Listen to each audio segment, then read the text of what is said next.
এই চেনেলটো তৰফৰ পৰা আপোনালোক সকলোকে পোনপ্ৰথমে স্বাগতম জনাইছো আৰু আজি এই ভিডিঅ'টোৰ জৰিয়তে আপোনালোকক দেখুৱাবলৈ গৈ আছো অসমৰ শোণিতপুৰ জিলাৰ অন্তৰ্গত তেজপুৰ চহৰত অৱস্থিত অগ্নিগড়। আজি ভিডিঅ'টোত আপোনালোকক অগ্নিগড়ৰ সম্পূৰ্ণ দৃশ্য দেখুৱাৰ লগতে অগ্নিগড় শব্দটোৰ তাৎপৰ্য আৰু উষা আৰু অনিৰুদ্ধৰ প্ৰেমৰ বাবে সংঘটিত হোৱা ঘটনাৰাজিৰ বিষয়ে বৰ্ণনা কৰিবলৈ চেষ্টা কৰিম। গতিকে ভিডিঅ'টো প্ৰথমৰ পৰা শেষলৈ চাই থাকিব আৰু মোৰ এই চেনেলটো এতিয়ালৈকে যদি সাবস্ক্ৰাইব কৰা নাই তেন্তে চেনেলটো সাবস্ক্ৰাইব কৰি ল'ব। তেনেহ'লে বলকচোন আগবাঢ়ো তেজপুৰ অভিমুখে।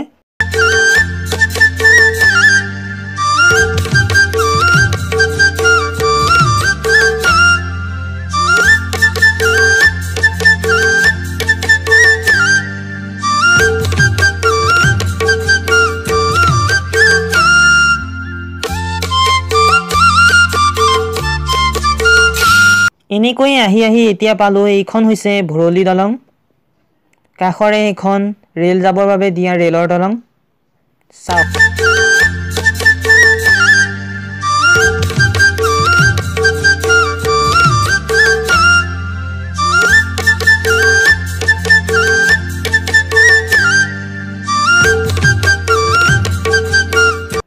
এতিয়া আহি পালোহি বালিপাৰা। এইটো হৈছে বালিপাৰা চেণ্টাৰ।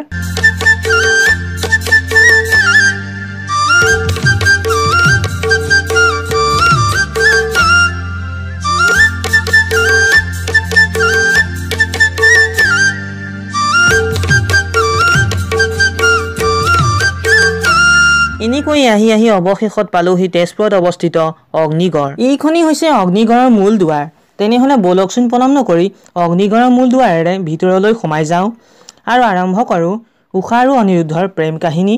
আমি সকলোৱে জানো বা আমি সকলোৱে আমাৰ মা দেউতা নাইবা আমাৰ ককা আইতাহঁতৰ মুখত শুনিবলৈ পাওঁ যে এসময়ত এজন বান নামৰ প্ৰবল প্ৰতাপী ৰজাই ইয়াত ৰাজত্ব কৰিছিল। তেওঁ এগৰাকী সুন্দৰী কন্যা আছিল। সেই কন্যাগৰাকীৰ নাম ৰাখিছিল উষা আৰু উষাৰ এগৰাকী এৰাব নোৱাৰা বান্ধৱী আছিল। তাইৰ নাম অৰ্থাৎ উষাৰ বান্ধৱীগৰাকীৰ নাম আছিল চিত্ৰলেখা। চিত্ৰলেখা চিত্ৰকলাত পাকৈত হোৱাৰ লগতে মায়াৰ জালতো নিপুণ আছিল। এদিন ৰাতি বানৰজাৰ কন্যা উষাই শুই থাকোঁতে সপোনত এগৰাকী ৰাজকুমাৰক দেখা পালে আৰু সেই ৰাজকুমাৰজনক পাবলৈ তাই অৰ্থাৎ উষাই ব্যাকুল হৈ উঠিল আৰু সেই কথা উষাই তেওঁৰ বান্ধৱী চিত্ৰলেখাৰ আগত প্ৰকাশ কৰিলে। ক'লে যে তাই সপোনত দেখা ৰাজকুমাৰজনৰ চিত্ৰ অংকন কৰিব লাগে। তেতিয়া চিত্ৰলেখায়ো প্ৰিয় বান্ধৱী উষাৰ অনুৰোধ ৰক্ষা কৰি ৰাজকুমাৰজনৰ চিত্ৰ অংকন কৰিব ধৰিলে। চিত্ৰলেখাই সপোনত দেখা ৰাজকুমাৰজনৰ চিত্ৰ অংকন কৰি শেষ কৰিলে।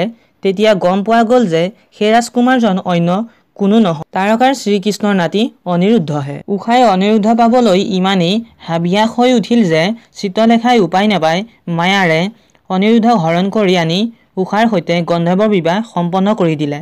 কিন্তু যেতিয়া এই কথা উষাৰ পিতৃ বানৰজাৰ কাণত পৰিল তেতিয়া বানৰজাৰ নিৰ্দেশত অনিৰুদ্ধক বন্দী কৰি বন্দীশাললৈ প্ৰেৰণ কৰা হ'ল আৰু যাতে অনিৰুদ্ধই উষাক কোনো দিন লগ ধৰিব নোৱাৰে তাৰ বাবে এই গড়টো নিৰ্মাণ কৰি ভিতৰত উষাক ৰখা হ'ল। যিহেতু এই গড়টোৰ চাৰিওফালে জুই অৰ্থাৎ অগ্নি জ্বলি আছিল সেয়েহে এই গড়টোৰ নাম অগ্নিগড় ৰখা হ'ল। ইফালে অনিৰুদ্ধক বন্দী কৰাৰ কথা গম পোৱাৰ লগে লগে তাৰকাৰ শ্ৰীকৃষ্ণই অনিৰুদ্ধক উভতাই নিবলৈ বানৰজাৰ ওচৰলৈ গ'লগৈ। কিন্তু বানৰজাই অনিৰুদ্ধক কোনোপধ্যেই মোকলাই দিবলৈ মান্তি নোহোৱাত শ্ৰীকৃষ্ণ আৰু বানৰজাৰ মাজত এক ডাঙৰ যুদ্ধ হ'ল। বানৰজায়ো শ্ৰীকৃষ্ণৰ ওচৰত তিষ্ঠিব নোৱাৰি আৰাধ্য দেৱতা মহাদেৱক তেওঁক উদ্ধাৰৰ বাবে প্ৰাৰ্থনা কৰিলে। মহাদেৱেও তেওঁৰ ভক্তৰ আহ্বান ক্ৰমে শ্ৰীকৃষ্ণৰ বিৰুদ্ধে যুদ্ধ কৰিবলৈ সন্মত হ'ল আৰু দুয়োৰে মাজত এক তয়াময়া যুদ্ধৰ আৰম্ভ হ'ল, যাৰ বাবে সমগ্ৰ বিশ্ব কম্পিত হৈ উঠিছিল। এই যুদ্ধখনক হৰিহৰৰ যুদ্ধ বুলিও কোৱা হয়। কিন্তু শেষত কোনেও পৰাজিত নোহোৱাত শ্ৰীকৃষ্ণ আৰু মহাদেৱ আলোচনাত মিলিত হ'ল আৰু আলোচনাৰ মাজেৰে যুদ্ধ সমাপ্তি হ'ল আৰু বানৰজায়ো উষা আৰু অনিৰুদ্ধৰ প্ৰেমৰ সম্পৰ্ক স্বীকাৰ কৰি দুয়োৰে মাজত বিবাহ সম্পন্ন কৰিলে। এয়াই আছিল উষা আৰু অনিৰুদ্ধৰ প্ৰেম কাহিনী, যাৰ সাক্ষী হিচাপে বৰ্তমানেও শোণিতপুৰ জিলাৰ অন্তৰ্গত তেজপুৰৰ এই অগ্নিগড়টো আছে। তেনেহ'লে বলকচোন আগবাঢ়ি গৈ থাকোঁ আৰু আপোনালোকক দেখুৱাবলৈ চেষ্টা কৰোঁ।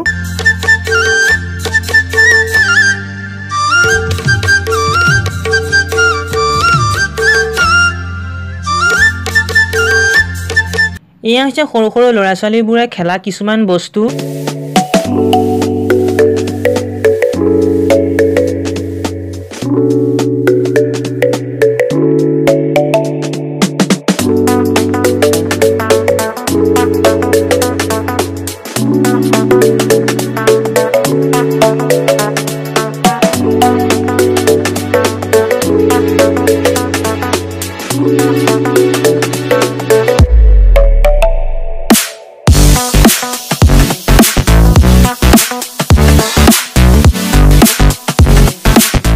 এয়া বিভিন্ন ঠাইৰ পৰা চাবৰ বাবে মানুহবোৰ আহিছে।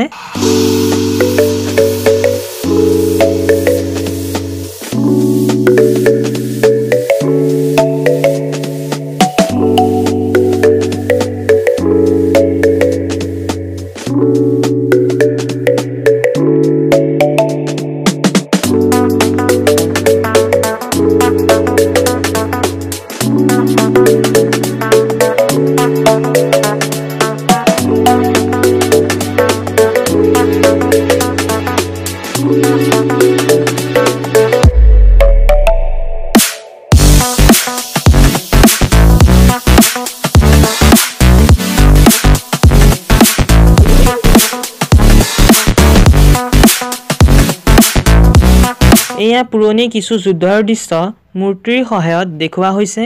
ৰ'ব এটা কথা ক'বলৈ পাহৰিছিলোৱেই। এই যিখন যুদ্ধ অৰ্থাৎ অলপ আগতে যিখন হৰিহৰ যুদ্ধৰ কথা কৈছিলোঁ, সেই যুদ্ধখন ইমানেই তয়াময়া আছিল যে এই যুদ্ধখনৰ ফলত তেজৰে নৈ বৈ গৈছিল, যাৰ বাবে এই ঠাইডোখৰৰ নাম তেজপুৰ আৰু জিলাখনৰ নাম শোণিতপুৰ ৰখা হ'ল।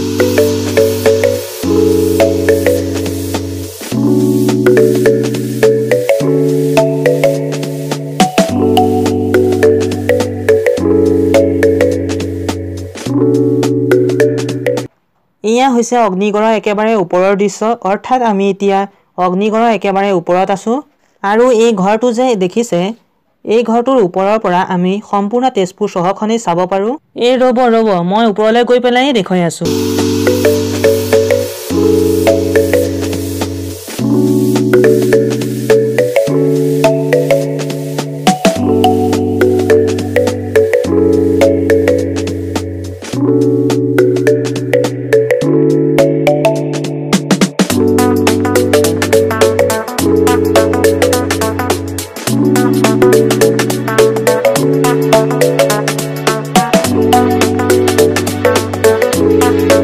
চাওক, এইখনেই হৈছে তেজপুৰ চহৰ আৰু এইখনেই হৈছে ব্ৰহ্মপুত্ৰ নদী।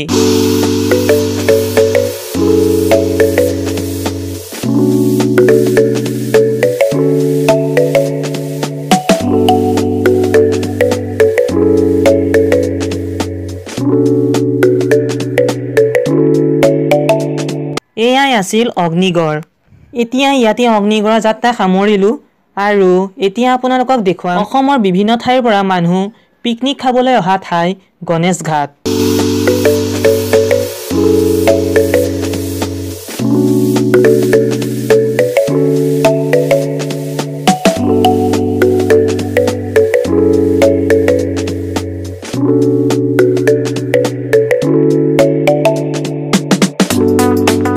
এয়াই হৈছে গণেশ ঘাট আৰু সন্মুখত এইখন ব্ৰহ্মপুত্ৰ নদী।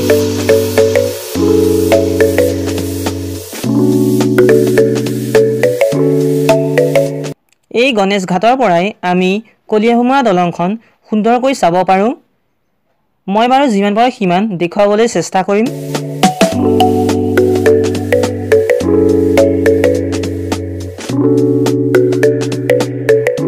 এইখনেই হৈছে কলীয়াভোমোৰা দলং, যিখনে শোণিতপুৰ আৰু নগাঁও এই জিলা দুখন সংযোগ কৰি ৰাখিছে।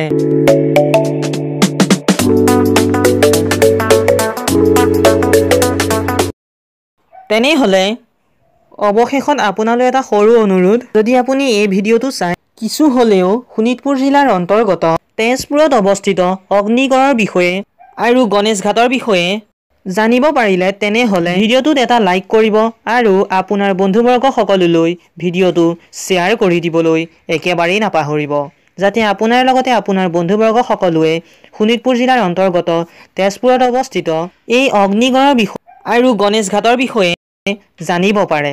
লগতে এনেকুৱা ধৰণৰ ইনফৰমেশ্যন ভিডিঅ'সমূহ দৈনিক পাই থাকিবৰ বাবে মোৰ এই চেনেলটো ছাবস্ক্ৰাইব কৰি ল'ব। তেনেহ'লে আকৌ এটা নতুন ভিডিঅ'ত পুনৰ লগ পাম। আজিলৈ আহোঁ, ধন্যবাদ।